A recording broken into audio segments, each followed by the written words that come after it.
আরিফুল, আমরা যতদূর জেনেছি ৪০ থেকে ৫০ জনের নাম উল্লেখ করে ১৫০ থেকে ২০০ জনের বিরুদ্ধে আসলে মামলাটা করা হচ্ছে। হামলার ঘটনা নিয়ে প্রশাসন কি বলছেন? আর এই যে এত ১৫০ থেকে ২০০ জনকে ২০০ জনের নামে মামলা করা হয়েছে, এখন পর্যন্ত কতজনকে শনাক্ত করা গেছে?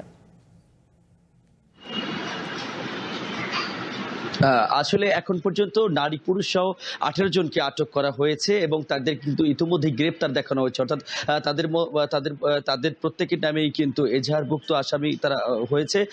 যেহেতু গতকালকে রাতেই কিন্তু থানার যিনি ভারপ্রাপ্ত কর্মকর্তা রয়েছেন তিনি আমাদেরকে জানিয়েছেন যে ডিউটি অফিসারকে মারধরের ঘটনা এবং থানায় হামলার ঘটনায় যে মামলাটি দায়ের করা হয়েছে তাতে রাতেই কিন্তু তাদের ভাষায় একটি চিরুনি অভিযান করা হয়েছে এবং সেখানে যাদেরকে পাওয়া হয়েছে প্রত্যেকেই কিন্তু এই আটকের আওতায় আনা হয়েছে। এবং একটি বিষয় আপনাকে জানিয়ে রাখি যে ওই গ্রামে আমরা যতদূর খোঁজ দিয়েছি সে গ্রামে কিন্তু এখন নারী পুরুষ অনেক অংশেই শূন্যের কোঠায় চলে এসছে। তার কারণ হচ্ছে যে পরিমাণে হামলা এবং মারধরের ঘটনা ঘটেছে তাতে সকলেই কিন্তু সেই অপরাধে অভিযুক্ত হয়েছে। এবং আমরা কিছুক্ষণ আগে কথা বলেছিলাম বরিশাল জেলার অতিরিক্ত পুলিশ সুপার যিনি দায়িত্বে রয়েছেন তিনি আমাদেরকে জানিয়েছেন যে সিসি ফুটেজ দেখেই যারা হামলা করেছে তাদের প্রত্যেককে আটক করা হবে। তবে আমরা গিয়েছিলাম বরিশাল শেরেবাংলা মেডিকেল হাসপাতালে, সেখানে দেখেছি যে যাকে নিয়ে আসলে এত কিছু সেই আসামি কিন্তু এখনো আটক রয়েছে এবং সেখানে তিনি চিকিৎসা নিচ্ছেন। আমরা চিকিৎসকের সাথে কথা বলেছিলাম, তিনি বলছেন যে আজকেই তাকে সেখান থেকে মুক্ত করা হবে, অর্থাৎ তিনি এখন অনেকটাই সুস্থ এবং তাকে এরপরেই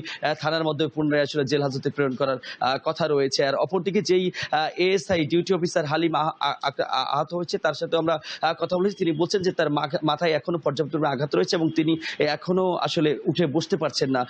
চিকিৎসকরা বলছেন তার আরো বেশ কিছুদিন সময় লাগবে। তবে এই যে গোটা পরিস্থিতি কিন্তু সৃষ্টি হয়েছে শুধুমাত্র একটি গুজবকে কেন্দ্র করে। অর্থাৎ আমরা যতদূর জানতে পেরেছি, একটু আপনার মাধ্যমে দর্শকদের জানিয়ে রাখি, গত বুধবার আসামি আটক হওয়ার পরে তিনি কিন্তু নিজেই সিসি ফুটেজ অনুযায়ী আমরা যেটা দেখেছি নিজেই কিন্তু নিজ মাথায় বাড়ি দিয়ে আহত হয় এবং তাকে উন্নত চিকিৎসার জন্য বরিশাল শেরেবাংলা মেডিকেল হাসপাতালে প্রেরণ করে স্থানীয় স্বাস্থ্য কমপ্লেক্স, অর্থাৎ আগলজারা স্বাস্থ্য কমপ্লেক্স। তাকে শেরেবাংলা মেডিকেল হাসপাতালে প্রেরণ করলে আসামির যে বাবা তিনি তাকে দেখতে আসে এবং দেখতে এসে যখন দেখে যে তিনি আসলে কথা বলতে পারছেন, অর্থাৎ তিনি তখনও অজ্ঞান অবস্থায় ছিল, তিনি বাসায় গিয়ে বলেছেন যে তার ছেলে মারা গিয়েছে। এই যে একটি গুজবের তথ্য, সেই তথ্যটিকে ছড়িয়ে পড়লে এলাকাবাসী আসলে থানায় খুব দ্রুত সময় যায় এবং তারা থানায় কোনো কথা না শুনেই তিনি বিচারের দাবিতে থানা পুলিশ যাকেই পেয়েছে তাদেরকে আসলে তারা সরাসরি মারধর করার চেষ্টা করেছে এবং এই সময় ডিউটি অফিসার যিনি বসা ছিলেন তাকে বেশি আহত করেছে। অন্যান্য গাড়ির ড্রাইভার যারা আসে তারাও আক্রান্ত হচ্ছে।